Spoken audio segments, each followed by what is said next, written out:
아멘. 평안들 하셨습니까? 우리 앞뒤 좌우로 한번 인사하겠습니다. 평안하셨습니까? 오늘은 추수감사주일입니다. 한 해의 삶을 돌아볼 때 우리 성도들 안에 어떤 감사가 있었는지 궁금합니다. 우리들은 매년 이렇게 감사절을 맞이하게 되는데요. 이 감사절을 맞이할 때마다 우리 안에 무엇보다도 하나님에 대한 감사가 풍성하였으면 좋겠습니다. 저도 감사절을 앞두고 하나님께서 주신 은혜들을 세워보고 계속해서 감사로 하나님 앞에 영광 돌리려고 계속해서 묵상하면서 조금 하나님 앞에 계속해서 감사로 영광을 돌렸는데, 그럼에도 불구하고 좀 부족함이 많지 않았나 그런 생각을 하게 됩니다.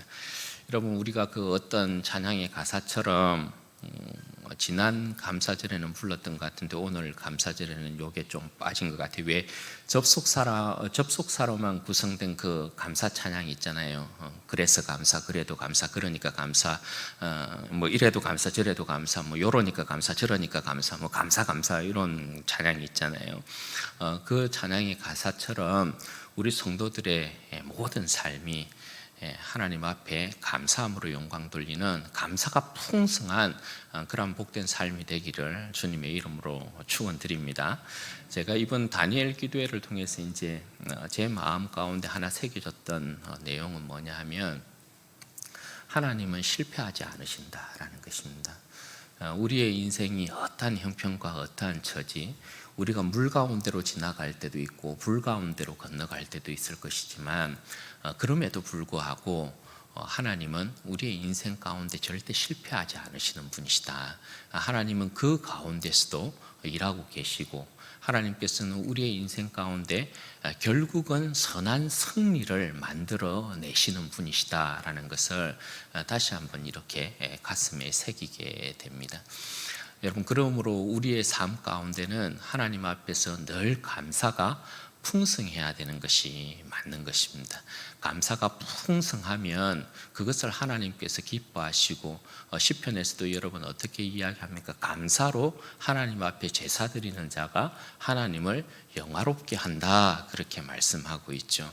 우리 성도들의 삶이 감사로 계속해서 하나님 앞에 예배드리는 삶, 그래서 하나님을 영화롭게 하는 그런 복된 인생들 되시기를 주님의 이름으로 축원드립니다. 여러분, 감사는 두 가지의 특징을 가지고 있습니다.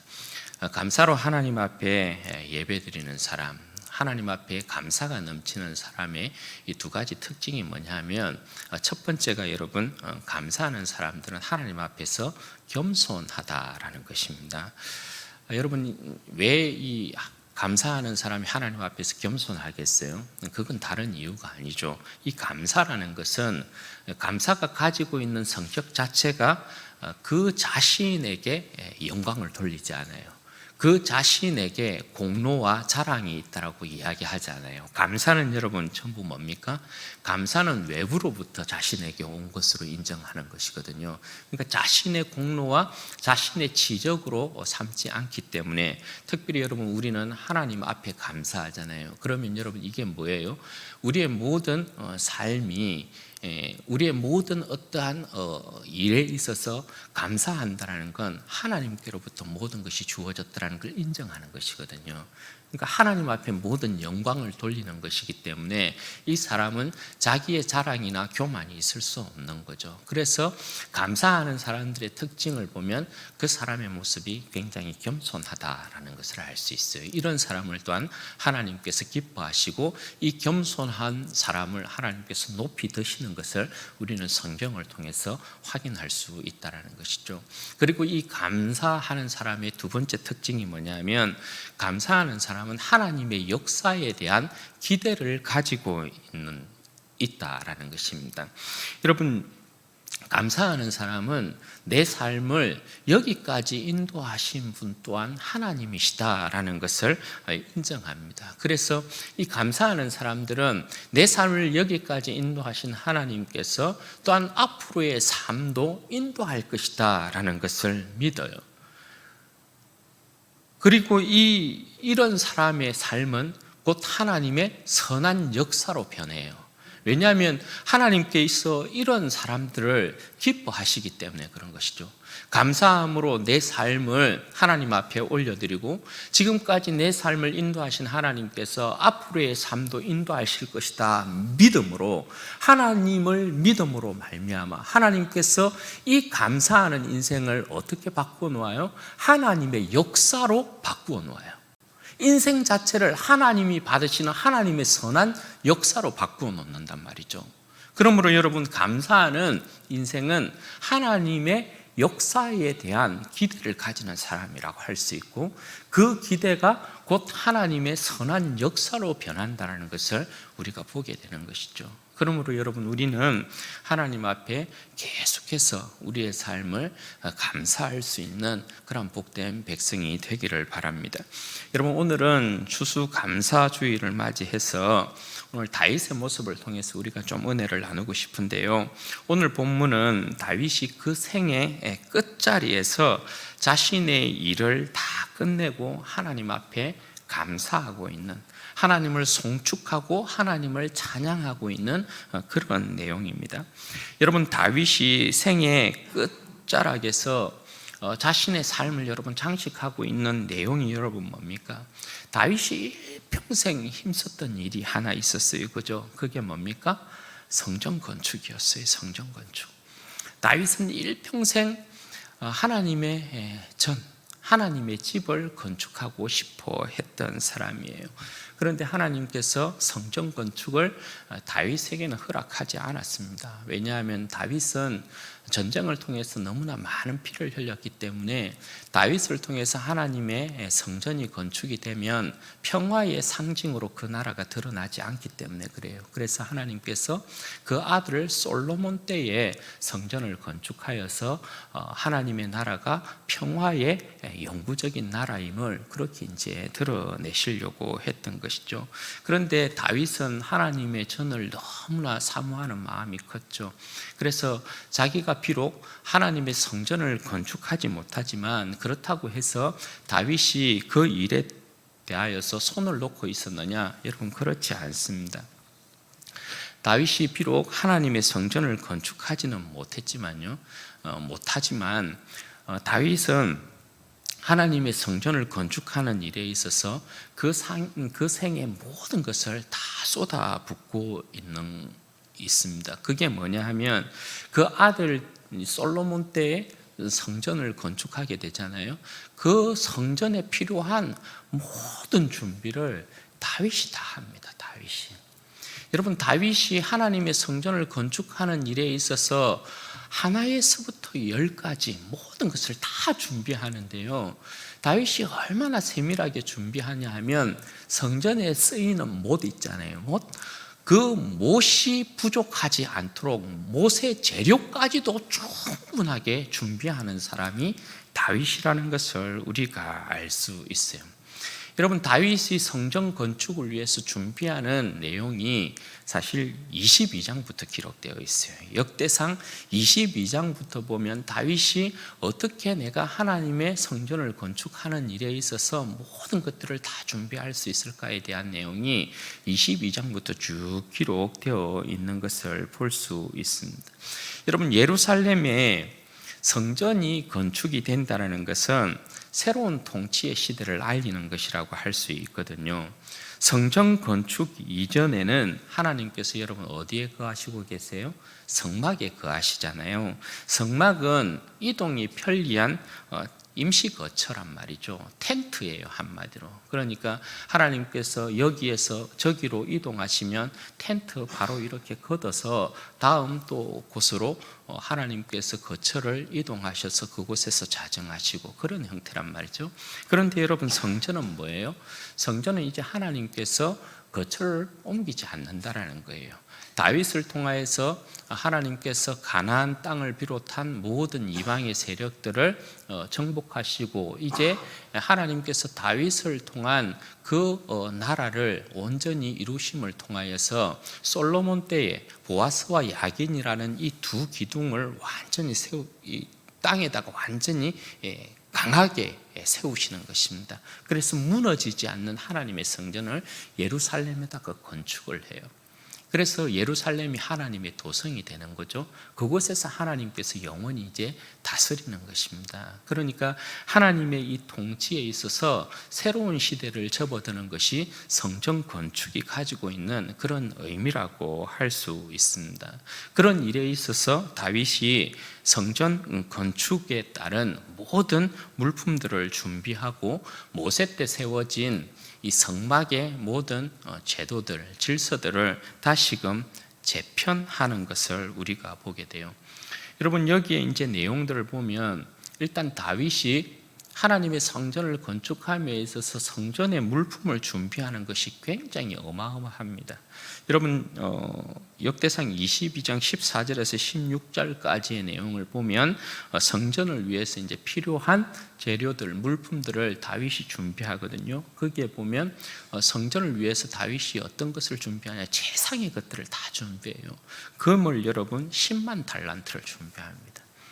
이건 사실 10만 달란트, 금 10만 달란트면 지금의 시세로는 계산이 사실 불가능해요. 한 달란트를 여러분 한 17억에서 25억 사이로 여러분 잡으시면 되거든요. 그러니까 한 달란트가 지금 돈으로 환산을 하면 금값이 좀 올랐을 때는 25억 정도 한다고요. 한 달란트의 무게가, 한 달란트가 34kg 정도 되거든요. 그러니까 한 달란트가 여러분 최고로 높을 때는 25억이라고 치면 10만 달란트 아닙니까? 계산이 돼요? 계산이 안 되는 거예요. 어마어마한 금액을 그렇게 준비했던 거예요. 그리고 은이 여러분 100만 달란트입니다. 은이 100만 달란트. 녹과 철은 그 무게를 잴 수 없다 이렇게 되어 있어요. 그리고 성전 건축에 필요한 장인들 있잖아요. 목수, 석수, 그리고 온갖 일에 익숙한 사람들을 다 준비합니다, 다윗이. 그리고 다윗이 또 행한 일 가운데 하나가 뭐냐면 모세 때 지은 장막과 그 장막에서의 그 질서, 그 구조를 완전히 이제 재편하는 그런 일들을 합니다. 왜 그러냐 하면 그동안은 성막이 하나님의 임시 거처가 되면서 이동을 했잖아요.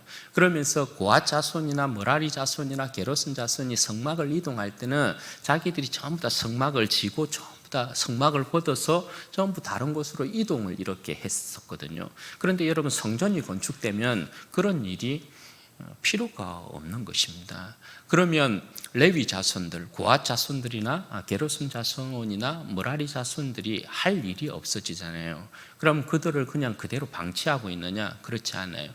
다윗이 성전을 건축하면서 이들에게 새로운 직책과 직임들을 쫙 줍니다. 그래서 성전과 뜰과 그리고 골방과 성물과 제물에 관련된 모든 일들, 제사와 찬양에 이르기까지 그들에게 다양한 임무들을 새롭게 그들에게 부여합니다. 그리고 제사장 제도도 새롭게 바꿉니다.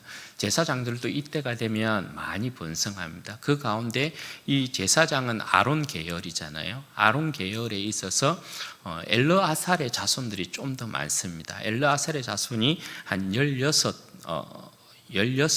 이제 반열로 나눌 때 16명이 나오고 이다말의 제사장이 8명이 나옵니다. 그러니까 이것도 공평하게 제사장으로서 하나님을 섬길 수 있도록 24반열로 나눕니다. 24반열로 나누어서 일주일마다 돌아가면서 하나님의 성전에서 봉사하도록 그렇게 다윗이 성전 제사장의 이 제도도 새롭게 재편을 합니다. 그리고 여러분, 다윗이 가장 중요한 또 하나의 일, 그게 뭐냐 하면 성전의 설계도 있죠. 성전의 설계도도 누가 받을까요? 성전 설계도도 다윗이 받습니다. 그러니까 솔로몬은 하는 것이 아무것도 없습니다. 다윗이 성전을 건축하는 데 있어서 처음부터 끝까지 모든 것을 다 준비합니다. 그러니까 작은 모세서부터 시작해서 성전 설계도까지 다윗이 다 하나님으로부터 받습니다. 그것을 그냥 솔로몬은 어떻게 하는 것입니까? 받아서 건축만 하는 것입니다. 그러니까 실질적으로 성전 건축은 다윗이 모든 것을 다 준비해 놓고 있다라는 것을 우리가 알 수 있는 거죠. 그리고 여러분, 이제 마지막으로 성전 건축에 필요한 물품들에 대한 준비를 다윗이 다시 한번 이제 이야기하고 있는데, 오늘 이 본문에 있는 내용은, 우리가 읽은 내용은 다윗이 하나님의 성전을 건축함에 있어서 자기 자신의 헌신, 그리고 또한 그 백성을, 하나님의 성전을 짓는 데 있어서 그 백성을 함께 초청하는 내용, 그 내용으로 여러분 구성이 되어 있어요. 여러분 1절에서부터 9절까지의 내용을 보면 다윗이 온 회중을 불러놓고 자신이 하나님의 성전을 어떻게 준비했는가에 대한 내용을 쭉 이야기하고 있어요. 다윗은 하나님께서 전쟁 때마다 이김을 주시면 그 모든 노획물들을 어떻게 했냐 하면 하나님의 곳간에다가 전부 다 채웠습니다. 그래서 2절 말씀에 보면 다윗이 여러분 어떻게 고백합니까? 스스로 고백하기를, 내가 이 일에 있어서 힘을 다하여, 하나님의 성전을 건축함에 있어서 힘을 다하여 준비하였다, 그렇게 말을 하고 있습니다. 그 물품들을 보면, 사실 다윗이 준비한 물품들을 보면 그가 힘을 다하여 준비했다라는 내용을 너무나 여러분 우리가 쉽게 확인을 하고 있습니다. 여기에 이제 내용에 보면 다윗이 2절에서부터 내용을 보면 하나님의 성전을 건축함에 있어서 그가 물품을, 어떤 물품들을 준비했는가, 22장의 내용보다도 여기에 있는 내용이 사실 더 많이 기록이 되어 있는 것을 봅니다. 그러니까 다윗은 하나님의 성전을 건축함에 있어서 하나도 부족함 없이 모든 것들을 힘을 다하여 그가 하나님의 곳간에 드리면서 하나님의 그 성전을 지음에 있어서 필요한 모든 물품들을 다 모았다는 것입니다. 그러고도 다윗의 마음에 있어서 하나님 앞에 더 드리고 싶은 거예요. 네. 그래서 여러분, 다윗이 여러분 어떻게 합니까? 자신의 사제를 다 하나님 앞에 내어드립니다. 다윗이 여러분 자신이 가지고 있었던 사제를 틀어서 다 하나님 앞에 드리는 이 내용을 보면 이 재산 또한 여러분 어마어마합니다. 3절에 이제 그 내용이 나와 있잖아요. 다윗이 하나님의 전을 건축함에 있어서 모든 물품을 준비함에 부족함이 없었는데 하나님을 너무나 사랑하니까요, 그 하나님을 향한 사랑에 가슴이 막 뜨거우니까 가만히 있을 수가 없는 거예요. 자신의 모든 것을 다 내어드리고 싶은 거예요. 그래서 다윗이 자신이 가지고 있었던 재산을 다 내어놓아요. 그 가운데 여러분 여기에 소개된 게 뭐예요? 오빌의 금 3,000달란트 이렇게 이야기해요. 수는 7,000달란트 이렇게 해요. 오빌의 금이라면 그 당시에 최고의 가치의 금을 이야기해요. 그 금 3,000달란트를 그대로 다 내어놓았다는 거예요. 그리고 수는 7,000달란트를 내어놓았어요. 그걸 가지고 전부 어떻게 해요? 다윗이 얼마나 또 겸손한 사람이에요. 이 사람이 하나님의 그 지성, 자기가 내은 이 금일 것 같으면 성소를 꾸미는데 여러분 이걸 또 사용하면 더 뭔가 값어치가 올라갈 수 있겠죠. 그런데 어떻게 해요? 성전의 모든 벽에 다 입히도록 하고 있어요. 이것도 다윗의 어떻게 보면 하나의 겸손이라고 할 수 있어요. 다윗은 그렇게 하나님을 막 사랑하는 마음 가운데 자신이 그냥 가만히 있을 수 없는 거예요. 여러분 그렇잖아요. 우리도 인간들도 보잘것없는 한 인간을 사랑할 때 자신의 모든 것을 다 주고 싶어 하잖아요. 쏟아내고 싶어 하잖아요. 그런데 사랑하는 대상이 하나님이셔. 그러니까 그 자신이 하나님을 사랑함에 있어서 이 불타오르는 이 심장의 이 뜨거움을 어떻게 할 수 없는 거예요. 그래서 하나님 앞에 다 내어드리고 있는 다윗의 이 모습이에요. 그런데 여러분, 다윗이 얼마나 하나님 앞에서 이 복된 자의 모습을 하고 있냐 하면, 여러분 성전을 건축하는 일에 있어서 다윗이 성전에 필요한 모든 것을 준비하고 자신의 모든 것들도 다 내어놓았어요.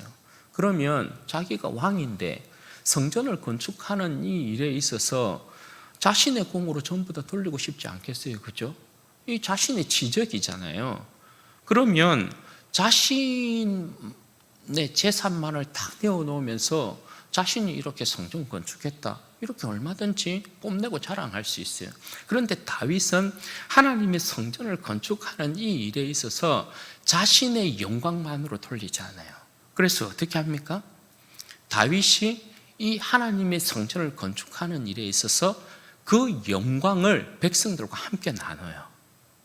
백성들과 함께 나누는데 백성들로 하여금 초청합니다.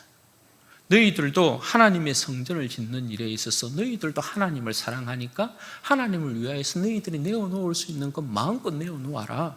그렇게 백성들을 여러분 다윗이 초청합니다. 왜냐하면 다윗만의 하나님이 아니잖아요. 자기만의 하나님이 아니거든요. 우리도 신앙 고백할 때 여러분 어떻게 고백해요? 하늘에 계신 우리 아버지, 이렇게 고백하잖아요. 나만의 하나님이야. 하나님 아버지가 아니고 모든 백성들의 하나님 아버지예요. 우리 아버지예요. 우리 아버지. 그러니까 다윗이 그 백성들을 함께 초청하고 있는 것입니다. 그래서 백성들이 다윗의 초청에 따라서 6절에서 9절부터의 내용을 보면 어때요? 모든 가문의 지도자들, 모든 지파의 지도자들, 천부장, 백부장, 왕의 사무관 할 것 없이 모든 백성들이 다 하나님의 성전을 짓는데 참여하도록 그렇게 만들고 있습니다. 그래서 모인 제물이 7절과 8절에 있는 내용이에요. 그 백성들이 하나님 앞에 그 자신의 삶들을 즐거이 헌신하는 모습이에요. 여러분, 이 모습이 다윗이 이것을 보고 9절 말씀에 보면 심히 기뻐했다라고 하잖아요. 여러분, 왜 심히 기뻐했다고요? 이 헌신의 모습이 여러분 어떤 모습이었다고요? 즐거운 헌신이었다라는 거예요. 자원함을 통하여서 다윗은 초청했을 뿐이에요. 그런데 모든 백성이 어떻게 해요? 자원함으로 힘껏 즐거운 마음으로 그들이 하나님의 성전을 건축하는 데 있어서 모든 것들을 내어놓았다는 거예요. 그러니 여러분, 여기에 기쁨이 충만한 거예요. 다윗이 그래서 심히 기뻐했다, 이렇게 표현을 하고 있는 것입니다. 여러분, 인생이 하나님 앞에 그 자신과 그 모든 것을 드리는 것만큼 기쁘고 여러분 즐거운 일이 어디에 있겠습니까? 말씀드렸다시피 한 인생도 그죠, 보잘것없는 어떤 인생을 사랑할 때 그 인생에게 던지는 그 헌신하는 즐거움이 이루 말할 수 없는데, 하물며 천지 만물을 지으신 하나님 앞에 우리의 인생을 즐거이 드린다? 거기에 여러분 그보다 더한 기쁨이 어디 있습니까? 그보다 즐거운 여러분 헌신이 어디 있습니까? 이스라엘 백성은 하나님 앞에서의 이 사랑이 가장 큰 사랑이고요, 하나님 앞에서의 헌신이 가장 큰 헌신이고 그래요. 그래서 성막을 지을 때도 여러분 어떻게 했어요? 애굽을 탈출한 이스라엘 백성이 성막을 지을 때도, 하나님의 성막을 지을 때도 필요한 모든 물품들을 그들이 즐거이 낸다고요. 더 이상 가지고 오지 마세요 할 정도로 즐거이 하나님 앞에 내어드렸던 백성이 이스라엘 백성이에요.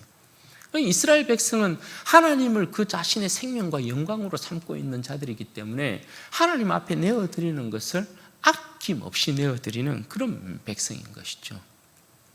그렇게 여러분 다윗이 그 백성이 즐거이 헌신하는 모습을 보고 너무나 기뻐해요. 그리고 하나님을 이제 찬양하고 송축하는 내용이 10절에서부터 19절까지의 내용이에요. 이 내용을 여러분 간단히 요약하면 이래요. 하나님, 우리가 뭐라고? 하나님, 우리가 뭐라고? 이 내용을 요약하면 이런 거예요. 하나님, 도대체 우리가 뭐라고? 우리에게 이 모든 영광을 허락하셔서 이렇게 하나님 앞에 기쁨으로 자원함으로 헌신하여 드릴 수 있게 했습니까? 이 내용이에요. 여러분 15절에 보면 다윗이 자신과 그 백성을 여러분 어떻게 표현하고 있어요? 이방 나그네와 그류민들, 세상에 있는 날이 그림자 같아서 희망이 없는 자들, 이렇게 표현하잖아요.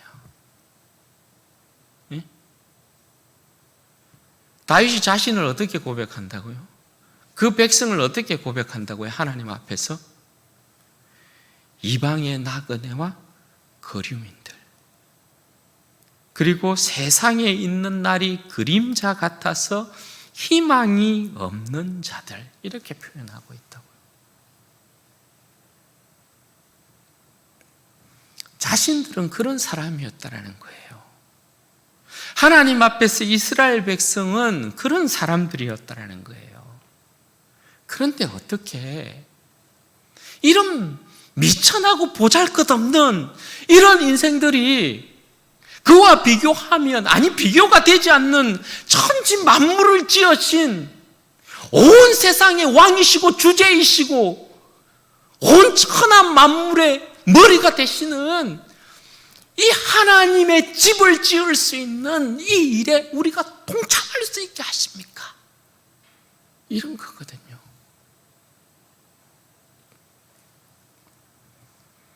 이 감격을 여러분 어떻게 말로 다 표현할 수 있겠어요?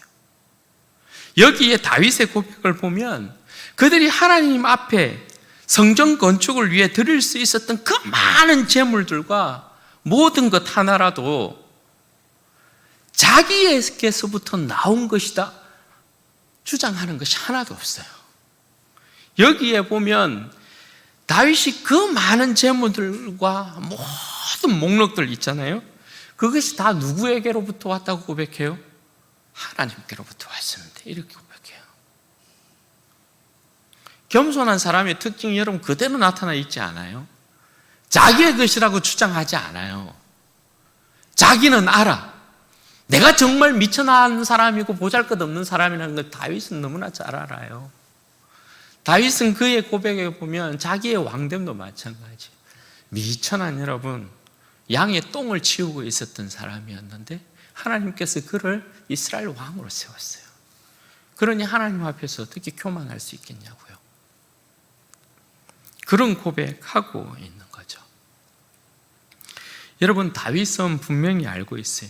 자신에게 속한 모든 것이 하나님께로부터 왔다는 걸 다윗은 너무나 분명하게 알고 있어요.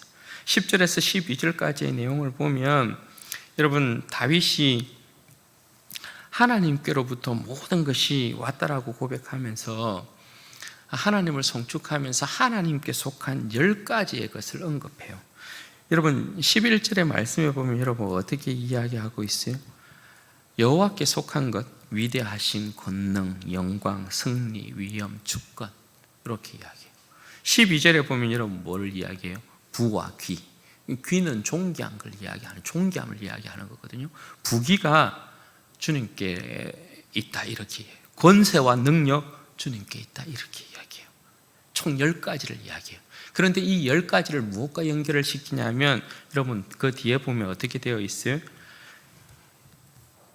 여기 보면 12절에 보면 그 모든 것들이 주님께 있는데 모든 사람을 크게 하심과 강하게 하심이 주의 손에 있나이다 이렇게 되어 있어요. 그럼 여러분 이 말씀이 뭐예요?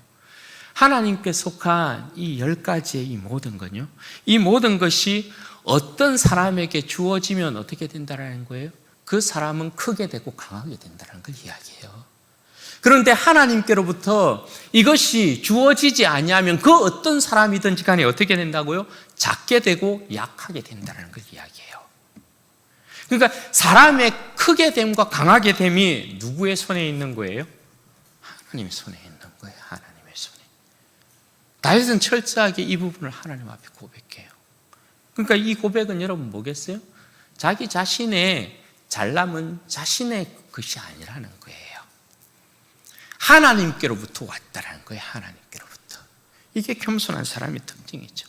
그리고 여기 다윗이 하나님의 전을 건축하는 일에 있어서 이 모든 것을 다 준비하고 끝내고 난 다음에 하나님 앞에 구하는 2가지의 여러분 기도 제목이 있어요. 그게 뭐냐? 첫 번째 18절 말씀에 보면 그 조상 아브라함과 이삭과 이스라엘의 하나님의 이름을 부르면서 이것을 주의 백성의 심중에 영원히 두어 생각하게 하시고 그 마음을 준비하여 주께로 돌아오게 하소서 이렇게 말씀하고 있어요. 여러분 이 내용은 이스라엘 백성들이 항상 언제나 그 조상의 하나님을 사랑하고 섬기는 마음이 변치 않게 해주십시오 이거예요. 왜 그래요? 왜 이게 여러분 다윗의 제목에 있어서 다윗이 기도하는 제목에 있어서 첫 번째 기도 제목이 될까요? 성전을 건축함에 있어서 다윗이 하나님 앞에 소망을 두고 기도하는 내용에 있어서 이것이 여러분 첫 번째가 될까요? 왜 그럴까요? 이게 이스라엘 백성의 생명이기 때문에 그래요. 이스라엘 백성은 하나님을 떠나면 그야말로 지렁이 같은 존재예요. 그러니 다윗이 하나님을 소망하기는 이 이스라엘 백성, 이 백성이 아브라함과 이삭과 이스라엘의 조상의 하나님, 그 조상의 하나님, 영원하신 하나님을 그 심중에 넣고 우리가 이 가나안 땅에서 복을 누리는 것이 하나님의 은혜다라는 걸 절대 잊어먹지 않게 해주십시오. 이렇게 기도하고 있는 거예요. 그리고 두 번째가 뭐냐면 19절 말씀. 19절의 이 내용은 여러분 뭐냐면 그 아들 솔로몬으로 하여금 온전한 마음으로 하나님의 말씀을 지켜 행하게 하시고 하나님의 전을 건축할 수 있도록 해달라는 것이에요. 여러분 그럼 이 내용은 여러분 뭘 이야기하는 것일까요? 다윗은 이 19절의 내용에 있는 이 기도를 드리면서 다윗은 하나님의 역사가 온전히 이루어지기를 소망하는 거예요. 하나님의 역사가 아들 솔로몬을 통하여서 이 전이 건축되어지고 난 다음에 하나님의 역사가 계속해서 이루어지기를 원하는 거예요. 하나님의 역사가 여러분, 하나님의 전을 통하여 이루어지는 건 뭘까요? 하나님은 온 세상 가운데 영광을 받으시는 거예요. 하나님의 역사가 온 세상에 나타나는 거예요. 그 시대가 여러분 솔로몬 시대 아닙니까? 그죠? 솔로몬이 하나님의 지혜를 받아서 온 세상을 통치하잖아요. 가나안 땅뿐만 아니라 온 이방 땅을 하나님의 지혜로 통치하잖아요. 그게 여러분 뭡니까? 하나님의 역사가 펼쳐지는 거죠. 그러니까 다윗은 이 기도를 통하여서 하나님의 선한 역사가 영원히 펼쳐지고 이루어지기를 원합니다. 이렇게 지금 소망하고 있는 것이죠. 다윗은 이처럼 여러분 하나님 앞에서 겸손한 왕이었고 하나님을 사랑함으로 하나님의 역사를 기대한 왕이라고 할 수 있어요. 사랑하는 여러분, 오늘 우리가 예수 그리스도 안에서 감사절을 지킵니다. 그의 교회, 그의 몸, 그의 성전에서 감사절을 지키고 있습니다. 여러분, 죄와 허물로 죽었던 우리의 인생들 아니었습니까? 다윗의 표현대로요, 세상에 있는 날이 그림자와 같아서 희망이 없었던 자들 아니었습니까? 어머니의 뱃속에서부터 아무것도 가진 것 없이 적신으로 나왔습니다. 그런 우리가 다윗이 그 모든 것을 들여서 짓고 싶어 했던 주님의 성전, 우리가 주님의 몸이 되어 있습니다. 이 영광이 여러분 말이나 됩니까? 다윗은 그 자신의 모든 것을 다 드렸어도 하나님의 전이 될 수 없었어요. 그런데 우리는 어떤 사람이에요? 예수 그리스도 때문에 하나님의 전이 되어 있어요. 우리 인생 자체가, 내 자신 자체가 하나님의 전이 되어 있다고요. 여러분, 오늘 우리가 가진 것, 우리가 누리는 것, 오늘 우리의 모든 영광이 여러분 누구로부터 온 것입니까? 위대하심과 권능과 영광과 승리와 위엄과 주권과 부와 기와 권세와 능력이 다 주께 있습니다. 모든 만물이 주께 속하였고요, 주님의 것이고요, 모든 만물의 머리가 되시는 분이 우리 주님이십니다. 주님께로부터 받은 것을 우리는 그저 주님께 드리는 것입니다. 기쁘고 즐거운 헌신, 마땅히 주의 백성들이 하나님 앞에 드릴 때, 하나님 앞에 나올 때 가지는 마음이어야 합니다. 여러분, 우리는 예수 그리스도로 말미암아 영원한 생명을 선물 받았어요. 다윗이 자신의 모든 것을 다 드려서 그렇게 짓고 싶어 했던 영광스러운, 무너지지 않는 주님의 전이 우리가 되어 있다고요. 여러분, 우리가 가지고 있는 모든 것 주님 앞에 내어드려도 아까운 것 있겠습니까? 아까운 거 하나도 없는 거예요. 여러분, 이번 추수감사주일을 이렇게 보면 참 어느 때보다도 풍성했다라는 생각이 들어요. 우리 성도들이 코로나19 때문에 참 삶이 많이 위축되고 힘들고 어려운 가운데서도 우리가 어제 이웃들 가운데 추수감사절의 이 기쁨을 나누면서, 사실 어제 토요일 날 행사를 가진 것 가운데 우리가 원래 추수감사주일 하면 이웃 나눔을 토요일, 주일, 양일간 하는데, 어제는 모인 분들이 지금까지 한중에 가장 많이 모였어요. 다니엘 기도회를 통해서 또 은혜를 받고 해놓으니까 우리 어제는 일부만 하려고 그랬거든요. 그런데 이 모인 분들이 너무 성령 충만해서 그런지 다 해치웁시다 막 이래가지고 그냥 다 해버렸어요. 오늘 오신 분들 좀 죄송하게 생각해요. 오늘은 이웃들에게 나눠드릴 게 없어요. 어제 다 해버려가지고.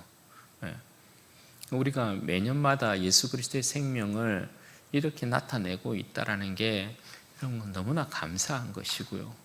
또 성도들 안쪽에서 좀 풍성했으면 좋겠습니다. 여러분들이 예수 그리스도에게 받은 생명의 이 부요함을 좀 어려울 때일수록 조금 더 손을 펴시면 우리 안에, 예수 그리스도 안에 생명의 부요함이 나타납니다. 그 일에 있어서도 여러분이 오늘 예배 마치시고 나가실 때 보시면 압니다. 여러분 두 손이 너무 무거워서 쩔쩔 맬 수 있어요. 오늘 여러분 가져갈 게 엄청납니다. 너무 또 허풍인가? 그렇지 않고 여러분 양손에 들고 가게 될 거예요. 오늘 너무 하여튼 풍성한 것 같아요. 많은 분들이 또 성도를 섬기는 일에 있어서 자원해 주셨고, 그래서 너무 풍성해요. 너무 감사해요. 여러분, 하나님 앞에 드리는 일에 있어서 우리가 즐거움과 기쁨과 감사함과 자원함으로 내어드리는 것, 하나님 너무 기뻐하십니다. 여러분 한번 생각해 보십시오. 지난해에 내가 하나님 앞에 인색함으로 드렸는데 올해는 여러분 부요해진 내 삶이다, 여러분 고백하는 사람이 있습니까? 그런 일은 있을 수 없어요. 왜냐하면 하나님의 법칙은 분명합니다. 하나님의 법칙은 자원하여 인색함이 아닌 즐거움과 풍성함으로 내어드리는 자에게 더 많은 것을 부어주셔요. 하나님의 법칙은 여러분 분명해요. 적게 심은 곳에는 적게 나고요, 많이 심는 데는 많이 나요. 우리가 하나님 앞에 예수 그리스도로 말미암아 받은 이 생명의 부요함들을 내어드리면 하나님께서 그만큼 넘쳐나도록 우리에게 부어주신다는 것입니다. 그걸 여러분 이 감사의 절기에 여러분들이 더 크게 느끼시면 좋겠어요. 감사의 절기는 여러분 제가 말씀드렸다시피 하나님께서 그동안 우리에게 주신 것을, 예수 그리스도 안에서 우리에게 주신 것을 하나님 앞에 내어드려서 감사할 뿐만 아니라, 이 감사함의 절기는 여러분 뭐라고 그랬어요? 우리가 내어드리는 것을 통하여서 앞으로 하나님께서 우리에게 주실, 우리의 인생에게 주실 그 복들까지도 하나님 앞에 믿음으로 드리는 날이라고 그랬어요. 그게 여러분 분명한 것입니다. 그래서 우리 모든 성도들의 삶이 주님 앞에서 정말 배부른 인생의 그런 모습들이 계속해서 나타나기를 정말 바랍니다. 여러분 인생에 여러분 크게 하심과 강하게 하심이 우리의 인생의 모든 것들을 지고 있는 주님께로부터 온다는 사실을 여러분 기억하시기를 바랍니다. 주님께 권능과 인생의 모든 부귀와 장수와 모든 복들이 주님께 다 있습니다. 그 모든 권세와 영광과 능력과 모든 지혜와 모든 것들이 주님께로부터 우리에게 오는 거예요. 주님께로부터 오는 것입니다. 주님께로부터 그 모든 영광을 받으면 인생이 크게 되고 강하게 되는 거예요. 그러니 주님 앞에 잘 보여야 되죠. 주님 앞에. 우리는 더욱이 주님의 영광스러운 성전, 몸이 되었으니까 내 자신의 모든 것을 다 내어드려서 주님을 섬겨도 아깝지 않은 그런 배부름 가운데 있는 복된 인생들인 거예요. 그러므로 여러분, 다윗의 기도처럼 우리 사랑하는 성도들이 이걸 잊지 않았으면 좋겠어요. 내 주 예수 그리스도의 하나님, 영광의 아버지께서 예수 그리스도로 말미암아 내 생명을 살리셨다라는 거, 이걸 잊지 않았으면 좋겠어요. 다윗이 이 백성들이 조상의 하나님, 그 하나님께로부터 모든 것이 온다라는 것을 잊지 않았으면 좋겠습니다. 심중에 그것을 생각하고 교만하지 아니하고 늘 겸손한 가운데 내가 누리는 것이 하나님께로부터 온 것이지, 이걸 잊지 않기를 소망했던 것처럼 저는 우리 사랑하는 성도들이 예수 그리스도로 말미암아 여러분들이 모든 생명의 복을 받고 있는 자들이라는 것을 잊지 않았으면 좋겠어요. 항상 예수 그리스도의 하나님을 생각했으면 좋겠어요. 예수님께서 나를 구원하시기 위해서 그 생명을 어떻게 주었음을 여러분 항상 기억했으면 좋겠어요. 예수님의 십자가가 여러분의 심장 가운데 지워지지 않았으면 좋겠어요.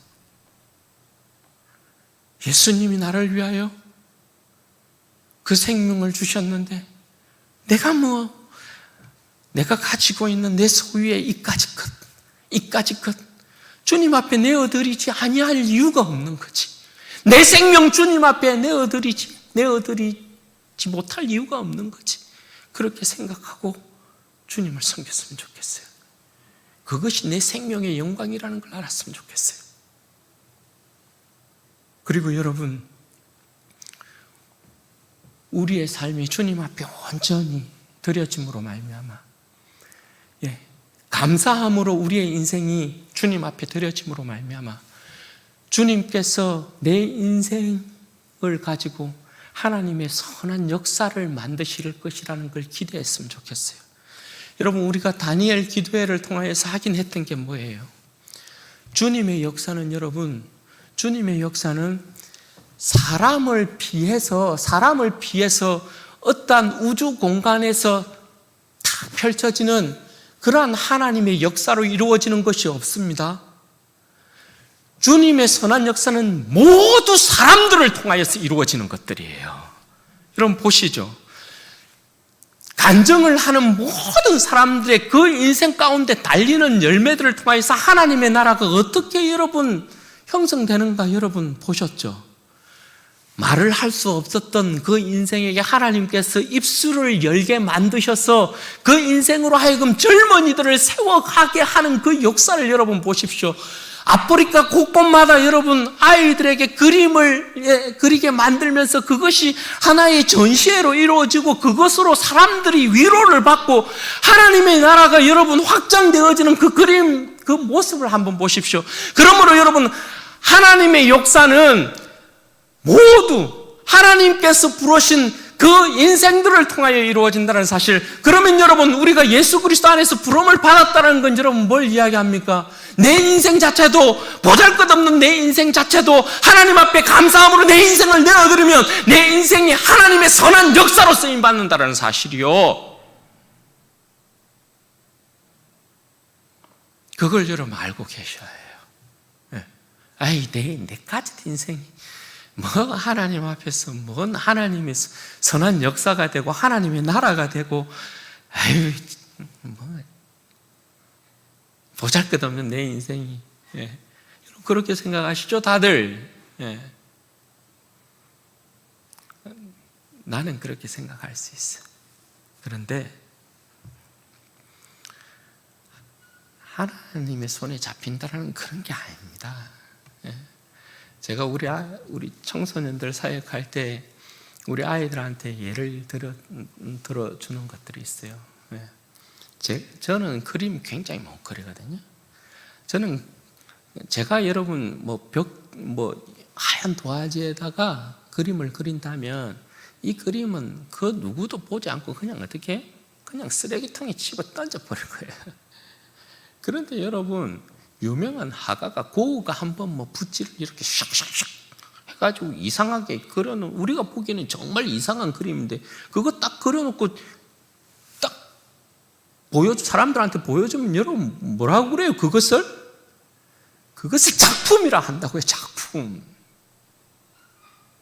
하나님께서 예수 그리스도 안에서 우리를 여러분 새롭게 지었다. 에베소서에서 이야기할 때 그 새롭게 지었다라는 그 여러분 말이 뭐예요? 작품이라는 뜻이잖아요. 작품. 우리가 하나님의 야찰 작품이에요. 작품. 그러니까 하나님의 손에 붙들던 우리의 인생은 어떻게 쓰임받을지 알 수 없는 것인데 단지 확실한 건 우리가 하나님의 나라와 하나님의 선한 역사를 위하여 부름받고 있다는 사실이요. 그걸 기억하고 계셔야 해요. 그러므로 여러분 하나님 앞에 그저 감사하십시오. 우리의 인생에 있어서 실패가 없으신 하나님께서 반드시 우리의 인생을 가지고 하나님의 나라와 하나님의 역사를 만들어내십니다. 바라기는 우리 사랑하는 성도들의 모든 삶이 정말 감사함이 넘쳐나는 그런 풍성한 삶이 되셔서 하나님의 나라와 역사로 쓰임받게 되어지는 거룩한 은혜의 역사가 있기를 바라고 여러분들의 감사를 통하여서 우리 하나님 영광 받으시는 그런 큰 은혜와 복이 있기를 주님의 이름으로 축원드립니다. 같이 한번 여러분 기도하겠습니다. 이 시간에 기도할 때 여러분 하나님 앞에 좀 내 인생에 대하여서 실패가 없으신, 내 인생에 대한 계획에 있어서 실패가 없으신 하나님 앞에 좀 감사하고, 하나님 제가 늘 감사함으로 하나님 앞에 영광 돌리는 인생이 될 수 있도록 도와주시고, 겸손함 잃지 아니하고 내가 내 인생이 받아 누리는 모든 것이 하나님께로부터 온 것입니다. 늘 감사함으로 하나님 앞에 영광 돌리는 인생이 되게 하시고 내 인생을 주님 앞에 온전히 내어드려서 하나님의 나라와 역사가 되는 그러한 인생, 하나님의 역사를 기대하는 내 인생이 될 수 있도록 하나님 제 인생을 하나님의 역사에 마음껏 사용하여 주옵소서. 우리 다 같이 이 제목을 가지고 한번 기도하도록 하겠습니다. 복 되신 우리 하나님 아버지 감사합니다.